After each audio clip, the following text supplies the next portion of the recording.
बिस्मिल्लाहिर्रहमानिर्रहीम। अस्सलाम वालेकुम। ये आपका अपना डिजिटल प्लेटफॉर्म है। मैं तारिक मतीन हूँ। वल्लाहु खैरुल माकिरीन। अल्लाह की तदबीर तमाम तदाबीर से बेहतर है। अल्लाह सबसे बेहतर तदबीर फरमाने वाला है। आ, इस वीडियो में जिन मौज़ूआत की बात करेंगे उन पर मैं आऊँ उससे पहले आपसे दरख्वास्त है कि अगर आपने अब तक इस खाकसार को, इस नाचीज़ को सब्सक्राइब नहीं किया तो सब्सक्राइब कीजिए, घंटी का बटन दबाइए, लाइक कीजिए, कमेंट कीजिए। जो चीज़ लाइक नहीं करते वो ज़रूर कमेंट करके बताइए। साथ ही अलग न्यूज़ के लिए भी आपसे दरख्वास्त है कि सब्सक्राइब कीजिए, घंटी का बटन दबाइए, लाइक कीजिए, कमेंट कीजिए। अब इस वीडियो के जो मौज़ूआत हैं उन पर बात करें उनसे भी पहले ब्रेकिंग न्यूज़ ये है कि ये जो साइफर केस है इसमें इन कैमरा समात का जज अबुल हसनात मोहम्मद जुल्करनैन ने हुक्म दे दिया है। मामला यह है कि जो ओपन ट्रायल है या मीडिया की मौजूदगी में ट्रायल है या आम पब्लिक की मौजूदगी में ट्रायल है, उसी पर बहस हो रही थी। एक मामला आया और उस मामले में प्रोसिक्यूशन ने कहा कि अब साइफर केस की जो समात के हिस्से हैं वो इन कैमरा, तो जज साहब ने ये हुक्म दे दिया है कि हाँ इन कैमरा। हैरान कुन है, पहले ही जो कानूनी तकाजे हैं वो पूरे नहीं किए जा रहे। 4 दिसंबर का जो ऑर्डर था उसके हवाले से जस्टिस मियां गुल हसन औरंगजेब की अदालत में समात, और दूसरी जानिब हमारे सामने ये चीजें आ रही हैं कि अबुल हसनात मोहम्मद जुल्करनैन जेल ट्रायल में ये कह रहे हैं कि हाँ ठीक है इन कैमरा समात। तो जिस तरह से पाकिस्तान तहरीक इंसाफ के दावे के मुताबिक मुसलसल इंसाफ का कत्ल किया जा रहा है वो हमारे सामने है और ये खुलेआम हो रहा है, ये इत्मीनान के साथ हो रहा है।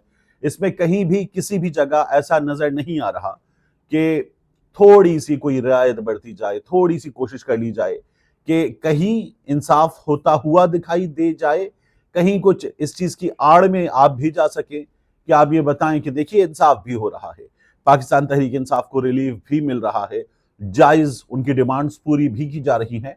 ये कहीं नहीं हो रहा है। ट्रायल हो रहा है साइफर का, और उस ट्रायल में जो साइफर का डॉक्यूमेंट है, जो साइफर के कोड्स है, जो साइफर का रूल है, और मैं कोड्स की बात, जो साइफर डिकोडेड है उसकी बात नहीं कर रहा, जो सिलसिले में कवायद और जवाबित हैं वो भी अदालत के सामने नहीं है, वो भी जेर बहस नहीं है, कुछ भी नहीं है, मगर ये ट्रायल इमरान खान साहब के खिलाफ जारी है। और अब ताजा तरीन ऑर्डर जज अबुल हसनात मोहम्मद जुल्करनैन का ये आ गया है। दूसरा हमारे सामने समात हो रही है सुप्रीम कोर्ट ऑफ पाकिस्तान में। यह समात है शौकत अजीज सिद्दीकी साहब, इस्लामाबाद हाई कोर्ट में। उस वक्त वो सेकंड सीनियर मोस्ट जज थे। अतहर बिन अल्लाह साहब उस वक्त चीफ जस्टिस थे।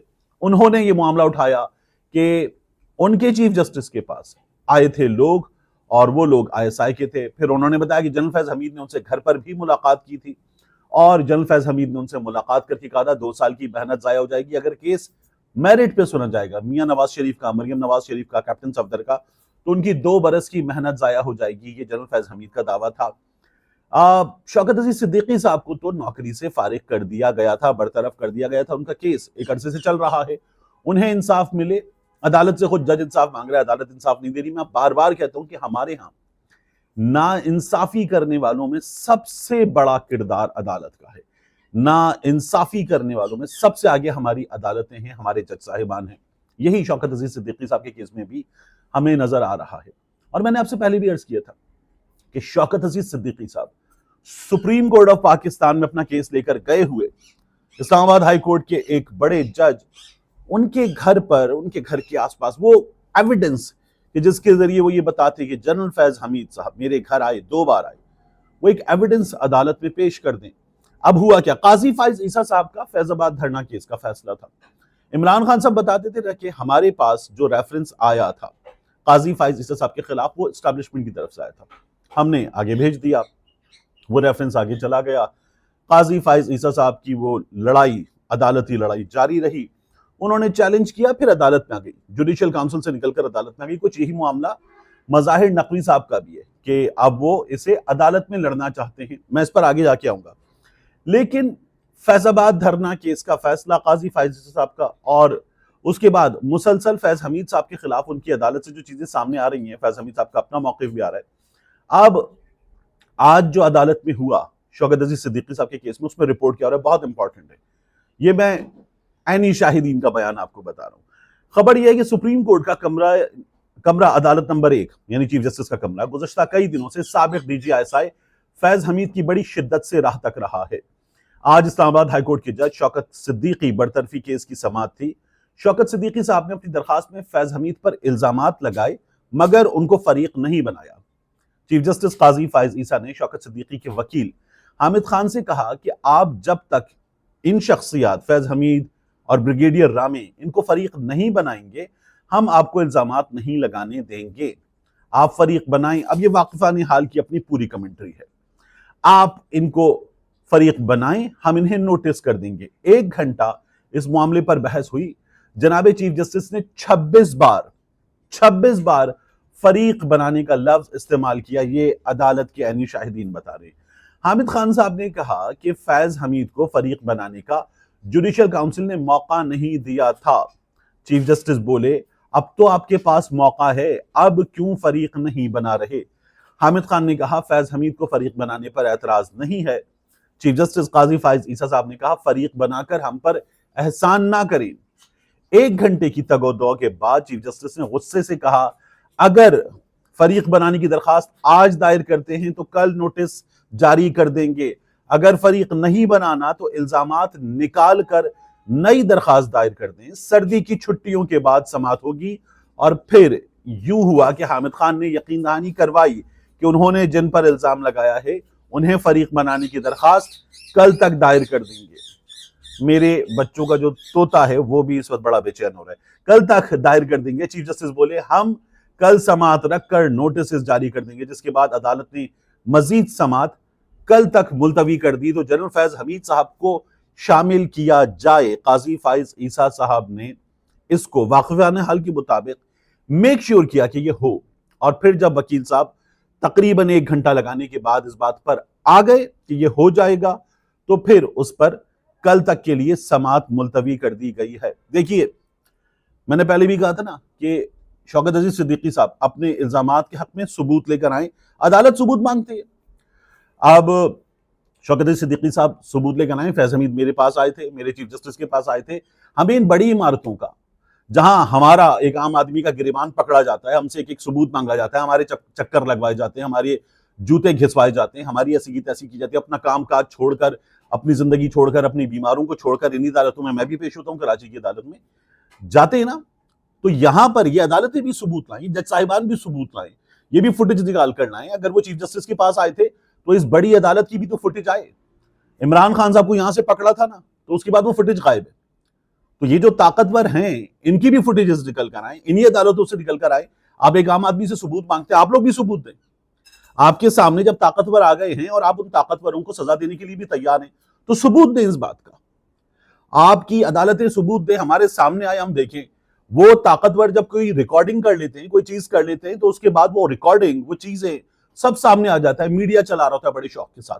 अदालत ताकत दिखाए एक बार, अदालत कहे कि हाँ जी हमारे पास ये सबूत हैं, आए थे ये हमारी अदालत में, और उसके बाद उसकी फुटेज आए।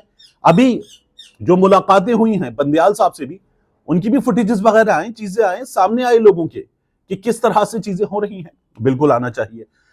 इसी तरह से मज़ाहिर नकवी साहब की मैं बात कर रहा था आपसे। मज़ाहिर नकवी साहब जिनके बारे में ये सहाफी बाकायदा तौर पर प्रो PMLN सहाफी दावा कर रहे थे, उनके हामी, कि मज़ाहिर नकवी साहब मुशावरत कर रहे हैं, मज़ाहिर नकवी साहब डर गए, मज़ाहिर नकवी साहब को अपने एंड ऑफ जॉब बेनिफिट्स, अपनी पेंशन, आखिर के पैसे, ये सब अजीज है, तो मज़ाहिर नकवी साहब इस्तीफा दे देंगे, ये लड़ेंगे नहीं इस लड़ाई को।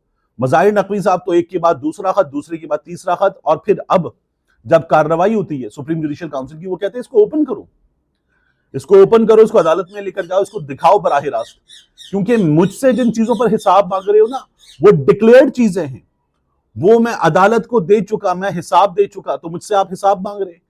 लेकिन आप हिसाब जो है दीजिए, आप अपनी अहलिया के असासों का, बच्चों के असासों का, कि उनका अब मैं जिम्मेदार नहीं हूं, ये बता चुके। तकरीबन 2.5 करोड़ का मामला है और उस पर टैक्स हुक्काम एक जज साहब से जवाब मांगते हैं, वो जज साहब जवाब नहीं दे सके, और वो दोनों जज साहिबान उस जज से जवाब मांग रहे हैं जिसकी तमाम चीजें उसके टैक्स रिटर्न से, उसके टैक्स डॉक्यूमेंट से, उसके डिक्लेयर्ड एसेट्स में से निकल कर आ रही हैं। तो ये हमारे सामने चीजें आनी चाहिए। इसलिए हो रहा है ये सब कुछ, हैरान कुन है, लेकिन बहरहाल चीजें क्लियर होनी चाहिए, बहुत जरूरी है। माफ कीजिएगा। दूसरा, इलेक्शन से फरार की बात हो रही है।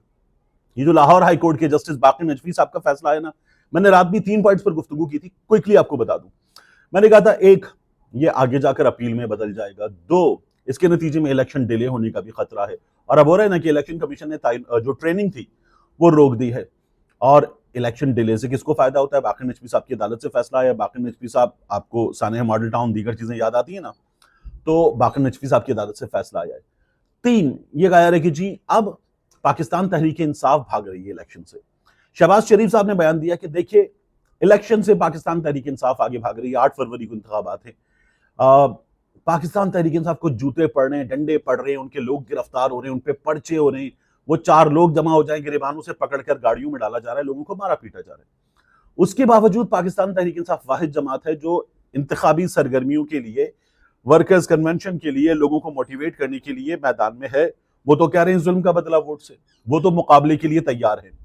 जबकि दूसरी जानिब हम देख रहे हैं कि जो फरीक हैं वो मुकाबले के लिए तैयार नहीं है। शहबाज शरीफ साहब जो इल्जाम लगा रहे हैं, उस इल्जाम का हाल देखें आप, और मुस्लिम लीग नून की तैयारी देखें आप। अमीर मकाम कह रहे हैं कि जी इंतखाबात आगे जा सकते हैं।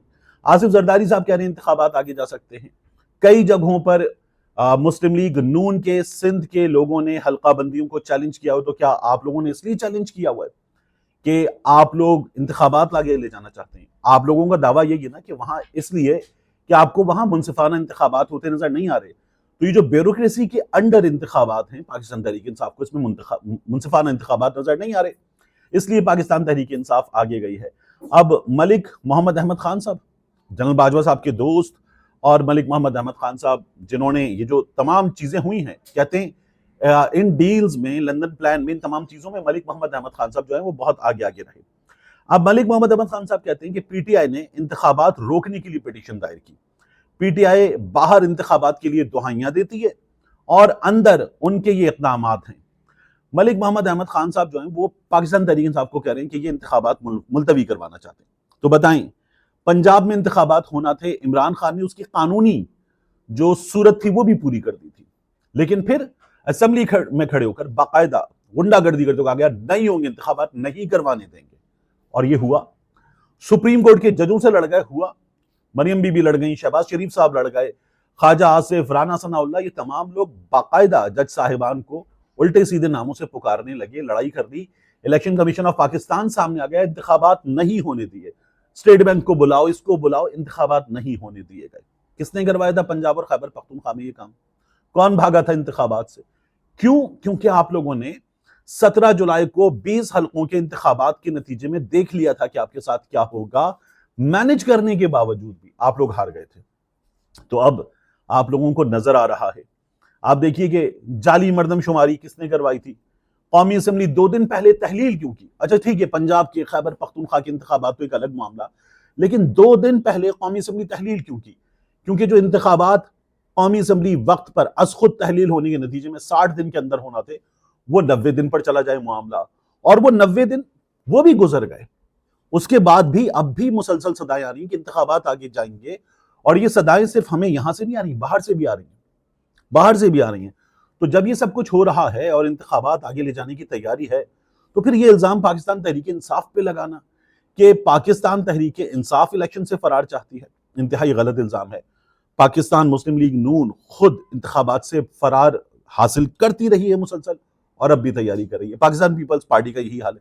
फजलुर रहमान की जमात, वो कहते हैं कि जी इंतखाबात आगे ले जाएं, बाज हल्कों में बर्फबारी हो रही होगी। मोहतरमा बेनजीर भुट्टो की शहादत के बाद जो इंतखाबात हुए थे, गलिबन 18 फरवरी की तारीख थी, तो वो वक्त वो नहीं था कि जब बर्फबारी हो रही हो। मुल्क में कई बार फरवरी के महीने में इंतखाबात हो चुके हैं, लेकिन ये तमाम लोग जो इंतखाबात से फरार इख्तियार कर रहे हैं, अब ये इल्जामात लगा रहे हैं पाकिस्तान तहरीक इंसाफ पर, जो इस वक्त ग्राउंड में वाहिद जमात है, मुश्किलात के बावजूद भी इंतखाबात की तैयारियां कर रही है, इंतखाबात के मैदान में उतरी हुई है। तो ये भी एक झूठ है। इसके बाद आखिर में सारा इनाम आपको याद है, इस्लामाबाद के नवाह में जहां बड़े बड़े घर, फार्म हाउसेस वगैरह बने हुए हैं, वहां पर एक साहब शाहनवाज अमीर, उन्होंने अपनी बेगम का कत्ल कर दिया। घर के बाथरूम में डंबल एक्सरसाइज के उन पर खून लगा हुआ था, और बाथ टब से उनकी लाश मिली थी लहूलुहान। वो सारा इनाम साहिबा जो हैं वो कत्ल की गई, पता चला कि ये जो शाहनवाज अमीर हैं ये अयाज अमीर साहब के साहबजादे हैं। खबर का एंगल ही चेंज हो गया था। मैंने भी थंबनेल में अगर लिखा ना कि अयाज अमीर के बेटे, तो शाहनवाज अमीर को कोई जानता नहीं है। इसका मतलब ये नहीं है कि इसको अयाज अमीर साहब पे डाल दिया जाए, ये एक रेफरेंस है। तो बहरहाल ये खबरें इसी तरह से कवरेज इनकी हो रही है। शाहनवाज अमीर साहब पर ये केस चल रहा था और शाहनवाज अमीर जिसने अपनी बेगम को, और ये भी बताया जाता है कि वो कर भी कुछ नहीं रहा था ना, इंतहाई फारिग बैठा हुआ था, अपनी बीवी से पैसे भी ले रहा था। तो उस शाहनवाज अमीर ने अपनी बीवी को मार दिया था। इब्तिदा में मान लिया था, फिर बाद में जाकर जब तफ्तीश के मराहिल थे इनकार कर दिया था। वो शाहनवाज अमीर अब सजाए मौत जो है उसको सुना दी गई है। मामला जाहिर है कि इससे आगे हमारे यहाँ चलेगा, लेकिन इंसाफ हुआ है, ताखीर से होता है हमारे यहाँ अक्सर, और इंसाफ इस मामले में हो गया है। इस शख्स को सजाए मौत दी जानी चाहिए, मगर इसके नतीजे में इसके वालिद अयाज अमीर साहब को निशाना बनाया जाना जो है वो इंतहाई गलत है। इसलिए भी ये रेफरेंस इस जगह जरूरी था। मिलते हैं इंशाल्लाह आपसे अगली वीडियो में।